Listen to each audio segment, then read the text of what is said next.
Warga binaan Rutan Cipinang, Jakarta Timur antusias melaksanakan pencoblosan Pilkada DKI Jakarta Rabu pagi. Pencoblosan dilakukan di TPS yang berlokasi di halaman rutan, dimulai pukul 7 pagi. Dengan dijaga ketat pihak lapas dan aparat kepolisian. Jumlah daftar pemilih tetap atau DPT di Rutan Cipinang mencapai lebih dari 1.000 DPT.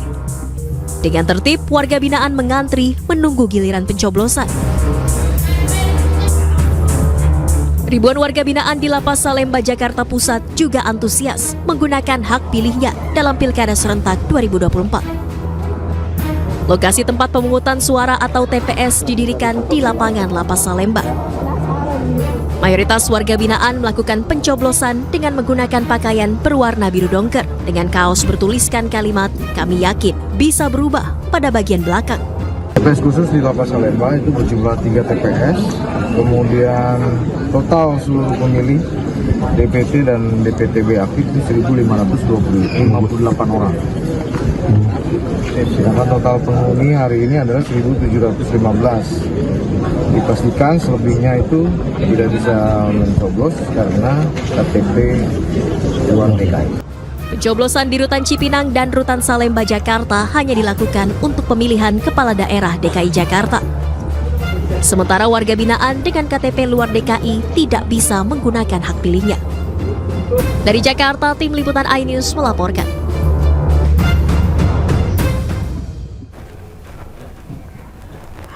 Terima kasih Anda masih bersama kami di Pemimpin Pilihan Rakyat. Pemirsa, saya ke Mas Ardian. Mas Ardian, angka di Jakarta yang datang ke TPS hanya 53%.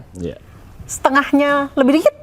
Itu apa yang menjadi penyebab drop sekali kalau dibandingkan dengan 2017? Ya, pertama memang nggak bisa dipungkiri bahwa sekarang kita pemilihan ini kan di bulan November ya. November, kemudian juga di tanggal-tanggal ujung, yang mana memang berhubungan juga dengan cuaca, itu juga sering jadi banyak yang faktor. mager ya?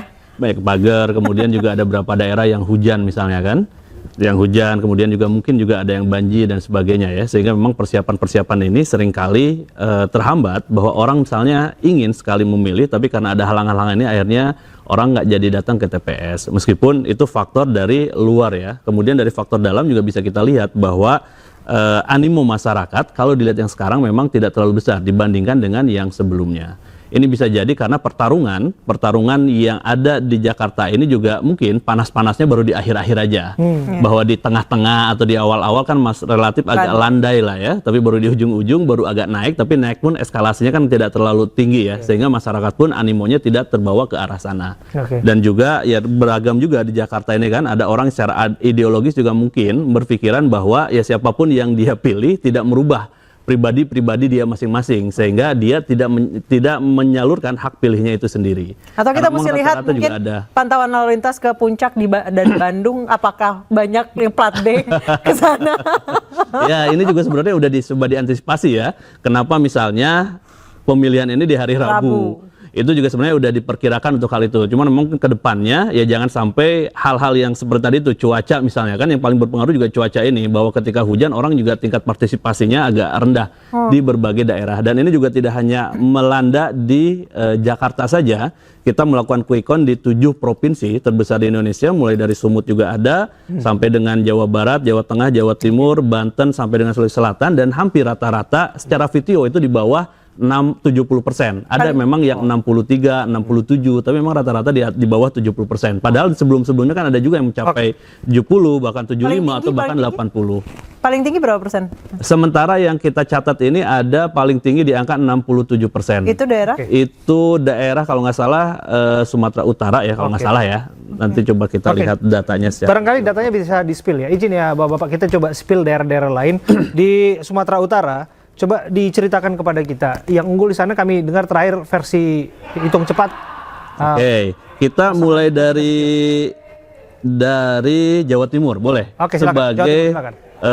Pemilih dengan jumlah proporsi kedua terbanyak di Indonesia ya. Jadi Jawa Timur ini kita lihat bahwa VTO tadi di angka 65,14%. Jadi memang ini juga ya angka yang relatif sebenarnya nggak terlalu tinggi juga ya, karena biasanya tinggi kan rata-rata target KPU itu di atas 70% ya, 70-30 gitu ya, dengan 65. Tapi memang ini lebih tinggi daripada Jakarta yang tadi itu. Dan yang Kemudian unggul versi quick count di sana adalah Khofifah Indar Parawansa, Emil Eliscanto Dardak ya, dia di angka 58,02%. hampir dipastikan bahwa ini bisa dikatakan gubernur terpilih, versi dipastikan pemenang gubernur terpilih. Oke. Dipastikan karena memang pertama, kedua yang calon nomor Tri Risma hari ini dan Gus Han misalnya dia dapat 33,53%. Oke. Kemudian Luluk Nur Hamidah dengan Lukmanul Hakim dari PKB dia dapat 8,45%. Meskipun data yang masuk kita di angka 96,33%, tetapi Itu saya sampai jam berapa, meyakini Mas Adrian? ini tadi sekitar jam 5.15. Nanti kalau misalnya saya meyakini bahwa dengan data ini pertama pemenang Khofifah Emil. Kemudian kalaupun nanti ada perubahan data, perubahannya nggak terlalu signifikan. Jadi mungkin di 1%, 2% saja. Sehingga karena margin of error kita 1%, jadi siapapun naik 1% atau turun 1% tidak merubah keadaan yang ada. Selanjutnya. Jadi Pilgub Jawa Timur dimenangkan Khofifah Indar Parawansa, Emil Dardak. Kemudian kita coba ke pemilih terbanyak di Indonesia di Provinsi Jawa Barat. Ini juga Kang Deddy Mulyadi ya? Ya, Kang Deddy Mulyadi dan lebih. Erwan Setiawan dapat 60% lebih, tepatnya di angka 62,22%. Di sana ada 4 calon, ada calon juga dari PKS misalnya, ini Pak Ahmad Saihu dengan Ilham Akbar Habibi, dia dapat 18,28%. Kemudian ada juga yang ketiganya Pak Acep dengan Gitalis Dwi Natarina, ini di angka 10,47%. Kemudian juga yang terakhir JJ dengan Ronald Surapraja di angka 9,04%. VTO di sana ini agak rendah dibandingkan dengan Jatim. Sekarang VTO ini di angka 62,86%. Kemudian data yang masuk di angka 95,33%. Lagi-lagi kalaupun misalnya nanti ada penambahan sampai dengan 100%, saya meyakini bahwa pemenang di Pilgub Jawa Barat ini adalah Deddy Mulyadi dan Erwan Setiawan ini. Karena memang secara angka juga sudah tidak banyak berubah. Untuk Jawa Tengah? Jawa Tengah ini Andika Perkasa, Hendar Prihadi, ini dapat angka 41,53%. Dan di sana head to head, sehingga angka Ahmad Lufti Taji Yasin ini di angka 58,47%. Ini juga bisa kita bilang bahwa pemenang Pilgub Jawa Tengah ini memang Ahmad Lufti dan Taji Yasin, karena memang selisihnya juga begitu jauh. Kemudian meskipun data sampel yang masuk kita baru di angka 86,67 tadi jam 5 tadi itu ya. Tetapi karena persebarannya sudah merata, kemudian tidak ada lagi daerah-daerah yang kira-kira bisa merubah peta secara keseluruhan, ini kita bisa ambil kesimpulan bahwa pemenang di Jawa Tengah, Pilgub Jawa Tengah, Ahmad Lufti Taji Yasin. VTO ini agak tinggi di angka 68,43. Masih tetap di bawah 70%, tapi lebih tinggi dibandingkan Jawa Tengah maupun juga dibandingkan Jawa Barat maupun juga Jawa Timur ya. Untuk Sumatera Utara, Bang? Sumatera Utara, kita langsung ke Sumatera Utara. Ini memang pertarungan head to head juga, jadi hampir sama dengan Jawa Tengah. Di sini Bobi Nasution itu unggul di angka 62,2%. Kemudian Edi Rahmayadi dengan Hasan Basri Sagala 38,8%. Jadi di Pilgub Sumatera Utara ini juga sudah bisa kita katakan selamat datang gubernur baru.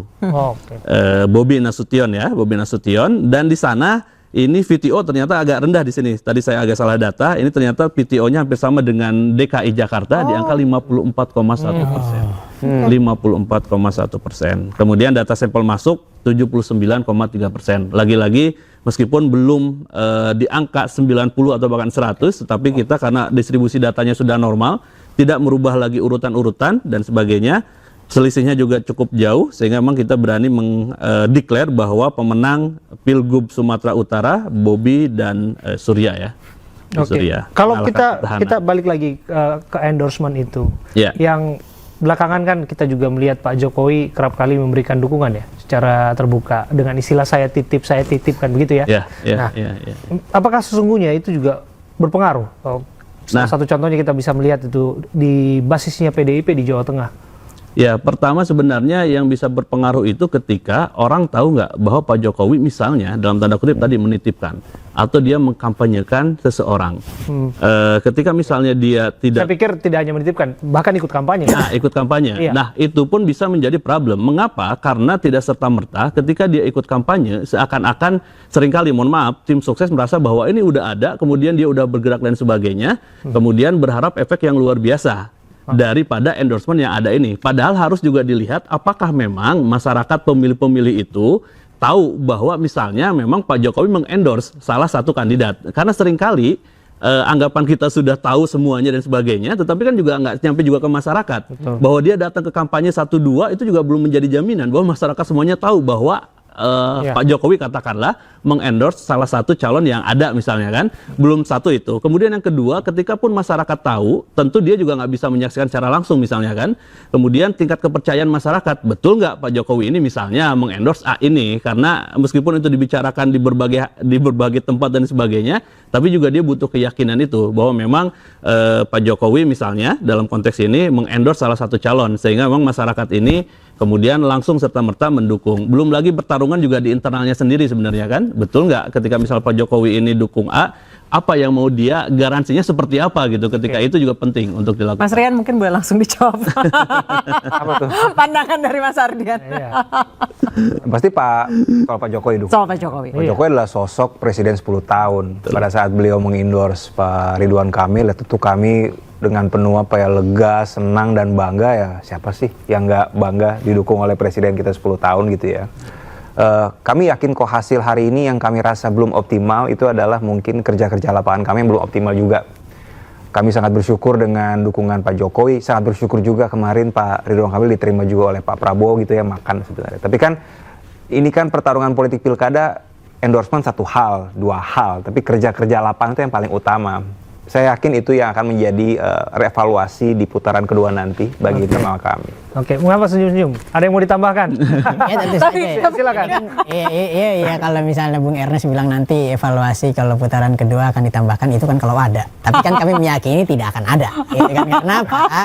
Karena tadi kalau disampaikan Bung Adrian tadi menyampaikan bahwa selisihnya itu antara pengalaman Pilpres kemarin 0,08. Ya. Ya. Nah, sekarang selisihnya kalau dari data yang masuk itu 0,05.